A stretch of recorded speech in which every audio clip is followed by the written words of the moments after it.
So we know from textbook history that New Zealander Edmund Hillary and Sherpa Tenzing Norgay were the first humans to have summited Mount Everest back in 1953. They did this from the south side or the Nepal side of the mountain. But did you know, some 29 years prior to this, there was another attempt made from the north side, that is the China side or the Tibet side, which came pretty close to summiting. This expedition was by Britishers George Mallory and Sandy Irwin, who on June 8, 1924 were spotted very close to the summit by their friends and who then disappeared. We know that they died on the mountain because no one ever heard from them, but we don't know if they made it to the summit and died on the way back, or if the mountain was too much for them in 1924 and they died anyway. We know that Mallory carried with him a Kodak vest pocket camera, or allegedly carried with him a Kodak vest pocket camera, which would have the proof of whether they summited or not. People have been looking for that camera for Mallory and Irwin ever since. And then in 1999, they found Mallory's body, but did not find the camera. The only other reasonable explanation left was that Irwin was the one who carried the camera. So if you could find Irwin's body and the camera, you could change mountaineering history.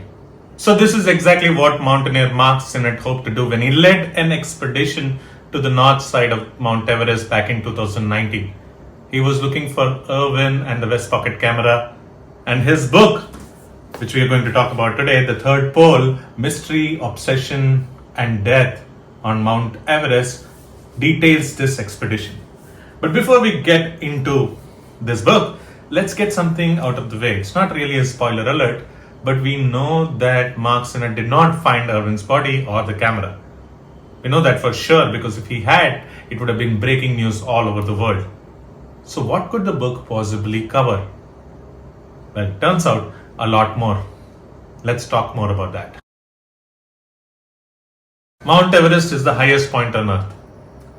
We've known this for about 150 years now, but ever since we found out about this, we've wanted to climb it.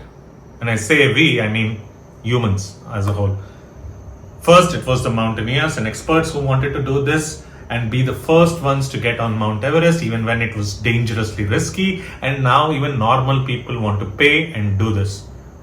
This has led to issues like the infamous traffic jam on the top of Mount Everest and the needless deaths of a lot of people. And yet, every year, the number of people who want to climb Everest keeps on increasing. They go there against their better judgment without proper physical training, and once they get there, they take the kind of risks that normal people with common sense would not take. Why? What is this obsession with Mount Everest? And within this greater obsession with Mount Everest is the mini obsession with the fate of Mallory and Irwin. Over the last 100 years, many actual experts and couch experts have poured through the details of this expedition trying to figure out the fate of these two mountaineers. What route did they take? What kind of equipment did they use? What was the weather like that day? Who were they writing to and what were they writing about?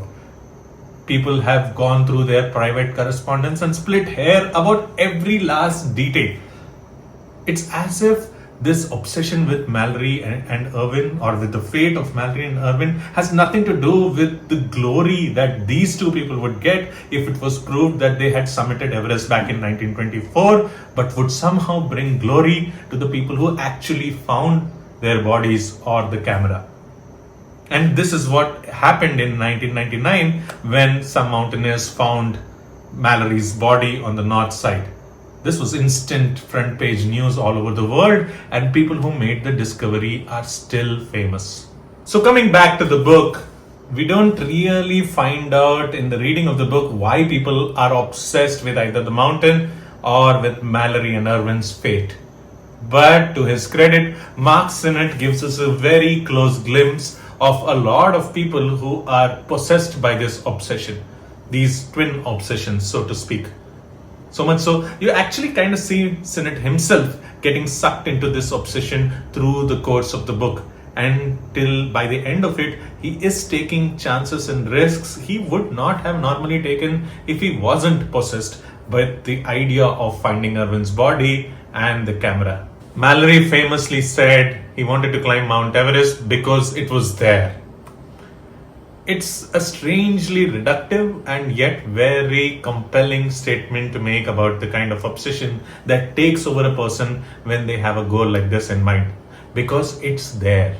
Once you put a high point or a low point or something which is a little out of the reach of normal human beings in place, there is a tendency in us to reach for it. This is what makes us extraordinary as a species. But this also is what individually can cost us through obsession.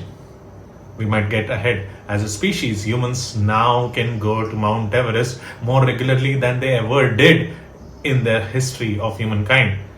But at the price that a lot of individuals have to pay for this obsession. It's dark now. So, in a way, it's appropriate that we have to talk about death now. So, death is a grim reality of working above 8,000 meters. The first time I read about the people dying and the dead bodies that were left behind on the mountain, it disturbed me. Mount Everest is actually the most iconic symbol of something like this, but it happens on every 8,000 plus peak. I read about this first time in John Krakauer's epic Into Thin Air, and you come across this when you read this book too. And you have to wonder what more symbol of the cost of doing something like this that you need more than the dead people who are lining your way as you climb the mountain. But still, people do it.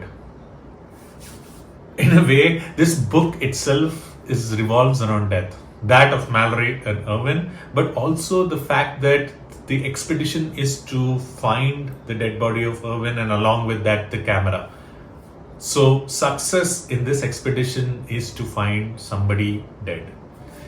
That just is a disturbing thought in itself. But to Mark Synnott's credit, he does give a very detailed picture of what death means when you climb a mountain like Mount Everest. He tells you how obsession can lead to death and how the ones who are living and walking past the dying and the dead deal with this trauma later on.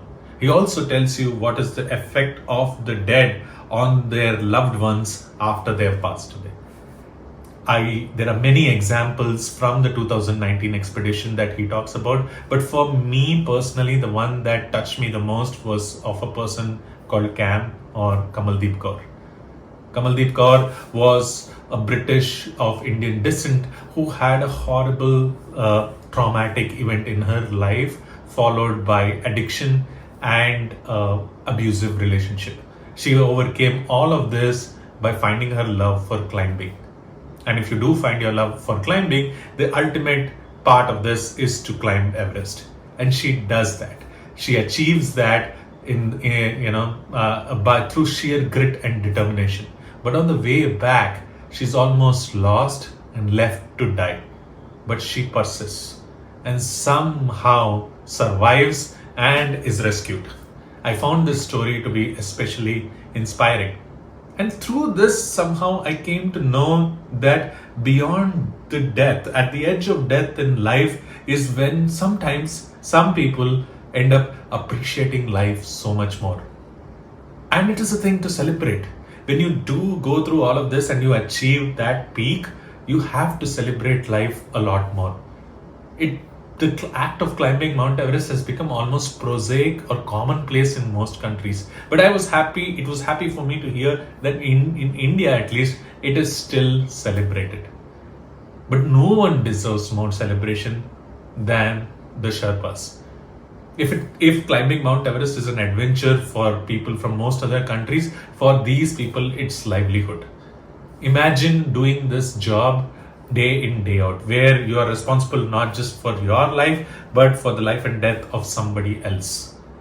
I don't know if this is adrenaline, if that makes them go every year on the top of Everest. But whatever it is, you have to appreciate the fact that they do this job so wonderfully. This is a thankless job and they do this so wonderfully. So in the end, do I recommend this book? I will preface my answer by saying that There are people who've had problems with the facts that have been presented in this book. I will link at least one video at the bottom of this video so that you can take a look at what they are saying. I myself am no expert, and I approached this book with a blank slate, and I found it engaging. Mark Synnott, like I said, is not going to solve the mystery of what happened to Mallory and Irwin. So what he does do in the book is also very appreciable. He presents the business of climbing and the act of climbing, both contemporary and historical, in a beautiful way. What gear, what physical workouts do you need to do, what side of the mountain, and what are the costs involved. All of these details are presented in an enjoyable and readable way. In the end, I came to appreciate and feel concern for those who have already climbed and are going to climb this mountain.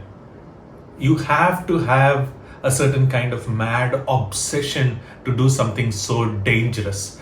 But hey, in the end, there is glory in standing at the top of the world.